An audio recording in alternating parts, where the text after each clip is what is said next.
Good day, everyone. You're welcome to our program Political with the Honorable. Yes, political has to do with every political activities going on around our nation, Nigeria. I'll bringing it to you as hot as everything, every time, every time.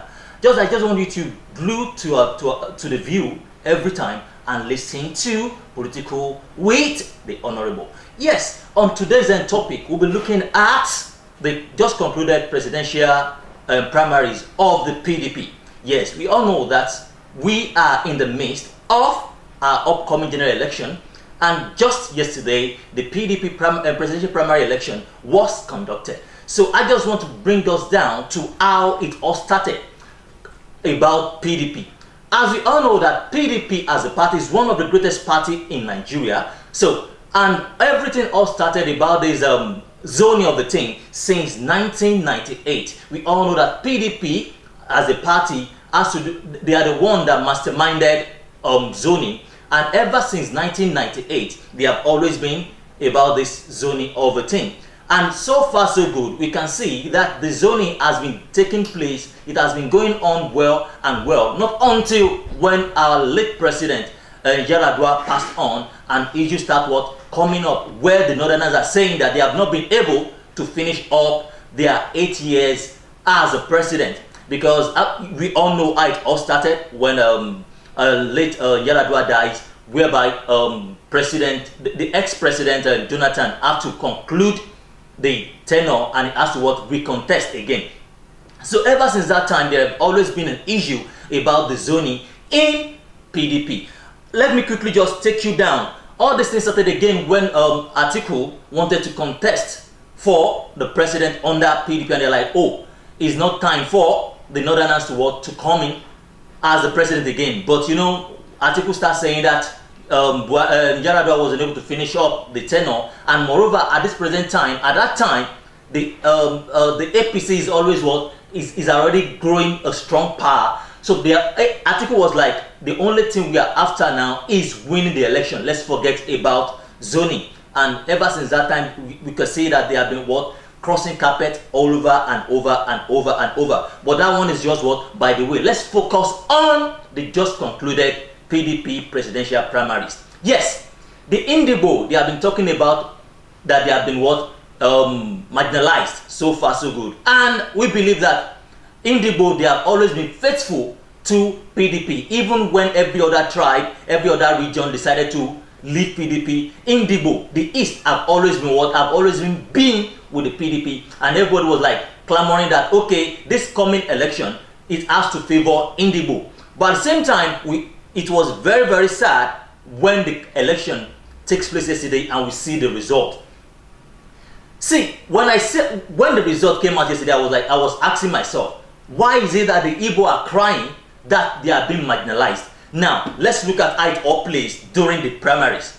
During the primaries, at all comes, we know that the major people, or let me say the big elephant in that primaries, has to do with Atiku and Wike and the rest of Tambua and the rest.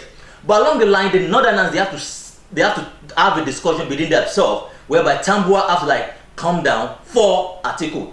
I believe that same has to do with the Eastern as well, the Indigo, but along the line, none of them really support Wike, because I didn't bring all the Indigos rallied around Wike. He ought to have been able to be the flag bearer of PDP for the upcoming presidential election. But as we all see that even Wike hardly gets 16 votes from the delegate, which is saying that none of the delegates from even the Indigo were able to vote for Wike, despite the fact that Wike take everything within his power so that he'll be able to win. We can see different luxurious balls that entered during the primaries, all in the name of of Wike. But we all see that politics really takes is place that yesterday, whereby we all know, we all hear, based on series of many reporters, we can say that money, wealth was really displayed at the president during the presidential primaries of the PDP, whereby the Atiku was able to give some delegates $10,000. Yes, you can get it. 10,000 what dollars. We can just let us do our calculation and see how whoop sum of money was really displayed. But along the line, we can have to like chop it up to $20,000. Imagine. And is this same Wike in his what? In his state that yesterday, whereby there are a lot of what issue happens, whereby children, lives of people were lost when the church wanted to give welfare and food item to some people. Along the line where people are struggling to get food and to get money, they start what? Matching on each other, whereby almost 40 people were recorded what?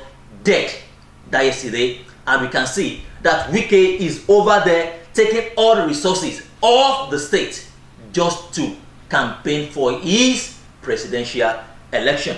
So the question I want to ask each and every one of us is that, are we really sure these people really have the interest of the masses at hand? Because if a politician can spend such an amount of money on delegates alone, $20,000, and one person is spending $10,000 and $15,000. Now let's calculate almost like 700 plus delegates. Just let's do our calculation very well. And now ask yourself, these people, they are investing, and at the same time they have to what? They have to get the reward of their invest. How are they going to get it? Is a question that we need to ask ourselves, and we all know the answer to it. But before we really go up to the end of this show, I want to ask you, I really want to look at some aspects, some key aspects. So my question is, now we know that Atiku is the flag bearer for PDP. My question is the East, the Indigo, going to vote for Atiku as the president? Well, if you ask me on my own part, the Indigo have always been lover of Atiku. I know that if they want to pick between Atiku and any other person to represent or to vote for this upcoming election, Indigo will rally around, they will really vote for Atiku. I might be wrong, but based on my own speculation and many findings, and based on how the Indigos really talk about Atiku, I believe that in this coming election that is coming up in the next 6 months, that's February 2023, the Indigos will vote for Atiku. Now, I might be wrong, but you can send your view. You can send your own comment as well to Trending Africa NG. So another question is that, what about the Northerners? Now, I believe that one of the Northerners, based on the fact that the Northerners believe that they are born to rule, now PDP has given the flag bearer to what? To Atiku. I believe that the Northerners as well, some of the Northerners, they like Atiku. And moreover now, Tambua we massively support Atiku towards his presidential election coming up. Now let's look at the West, the Yoruba. Once the East determine that okay, they are going to vote Atiku, and we know that maybe half of the Northerners as well will vote for Atiku, the question lies for the fact that the West is either they support the wagon, or they will say that okay, fine, let them do it the way they want to do it. But how is it going to be? We have few months ahead of us to the appointed time. So we can never say, Atiku has been contesting right from 1998 as well, and moreover, we don't know, maybe his time as well have come for him to become the president of Nigeria. If or not, let's keep our finger crossed. And once again, and let's see how the turnout is going to be. Once again, there's a program, Political with the Honorable. Thank you for viewing, and thanks for being there. I appreciate you. For the next time when we come, is you and I once again on Political. From this end, I say bye-bye.